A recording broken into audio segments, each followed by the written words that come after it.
Ever since the first astronaut went to space almost 60 years ago, over 500 people have blasted out of Earth's atmosphere. They lived and worked in space at different times, but nobody's ever been born there. What if you were the first space baby to be carried aboard a space station? How would your young body develop in microgravity? And would you be able to visit your relatives on planet Earth? This is What If, and here's what would happen if you were born on a space station. So what's so different about being born in space anyway? No gravity? Well, in fact, gravity on the International Space Station is about 90% as strong as it is on the surface of the Earth. So why do we see astronauts floating around inside it? That's because they're actually falling. Let me explain. Earth's gravity is pulling the ISS down, but the ISS is moving very fast, at the same speed that the Earth's surface is turning underneath it. The space station is constantly falling to Earth, but will never hit it. The freefall is what causes microgravity, making the astronauts float around. So what would it be like to be born weightless? Before we get to the birth part, let us just say nobody's ever had sexual intercourse on a space station, let alone made a baby.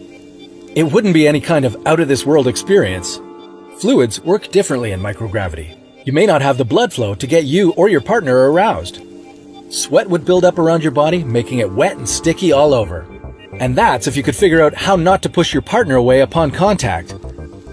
Conceiving a child would be a whole other problem. In addition to a low-gravity environment, there's also so much radiation in space that it can affect a man's sperm count, possibly even cause infertility. And we don't even know exactly what kind of changes space conditions would cause to a human embryo. Let's imagine your pregnant mother arrived on a space station to give birth to you. The trip to space alone would be hard enough on your mother.